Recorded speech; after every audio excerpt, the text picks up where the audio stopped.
सुख शांति रखिए।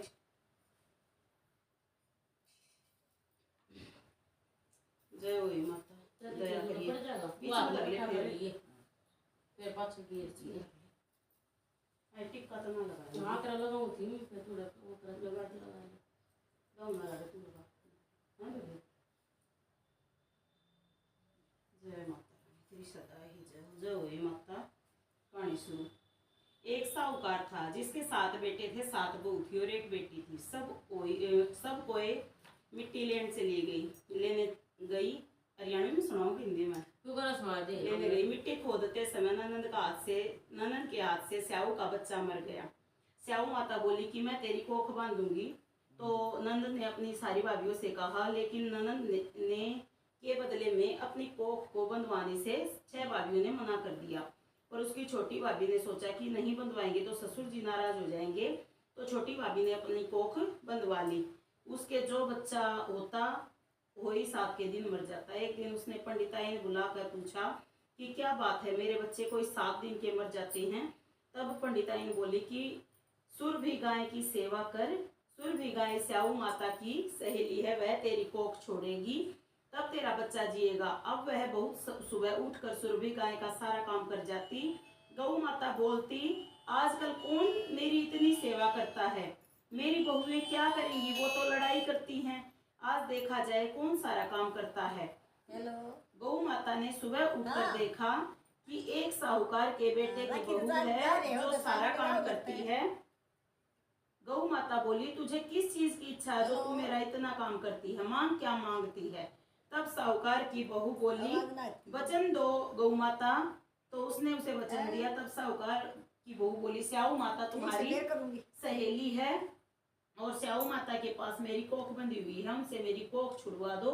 फिर गौ माता इसे 7 समंदर पार अपनी सहेली के पास ले जाने लगी। तो रास्ते में धूप थी, इसलिए वह पेड़ के नीचे बैठ गई।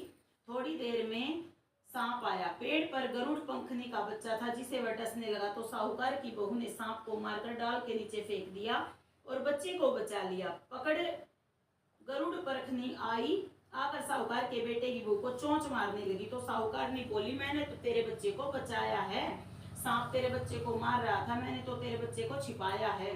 तब गरुड़ पंखनी बोली, मां क्या मांगती है। वह बोली कि 7 समंदर पार स्याऊ माता रहती है, हमें तुम उनके पास पहुंचा दो। गरुड़ पंखनी ने अपने पीठ पर बैठाकर दोनों को स्याऊ माता के पास पहुंचा दिया। स्याऊ माता बोली कि आ बहन बहुत दिनों में आई।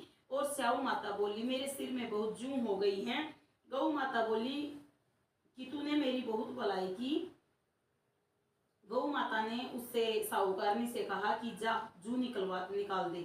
वो तो साहूकार की बहू ने सारी जू निकाल दी। स्याऊ माता बोली, तूने मेरी बहुत भलाई की, तेरे 7 बेटे 7 बहू हूँ। वह बोली, मेरे तो एक भी बेटा नहीं, बहू कहाँ से होंगी। स्याऊ माता बोली, क्यों नहीं होंगे। तब वह बोली, मुझे वचन दो। तो स्याऊ माता बोली, वचन उकुतो धोबी कुंड पर कंकरी हो।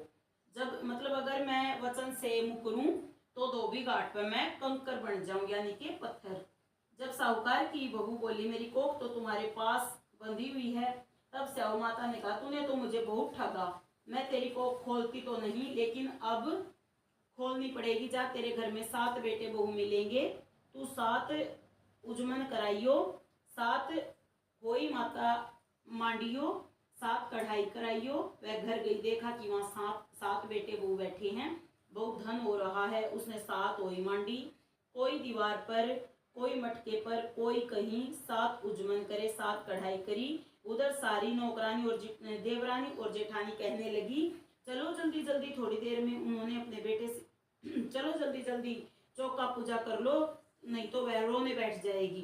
थोड़ी देर में उन्होंने अपने बेटे से कहा, देख कर आओ, अब तक वह रोई क्यों नहीं। वह देख कर आकर बोली, चाची वो तो हो ही मांड रही है, खूब उजमन हो रहा है, खूब। फिर देवरानी जेठानी दौड़ी गई। उन्होंने देखा वह तो कूख छुड़ा लाई। वह बोली, तुमने कूख कैसे छुड़ाई। वह बोली कि मैंने तो कूख बंधाई नहीं, लेकिन स्याऊ के बच्चे के मारने से कोख बंध गई थी, तो मैंने तो धर्म का कार्य किया था। तो अब स्याऊ माता ने मुझ पर दया करके मेरी कोख खोल दी।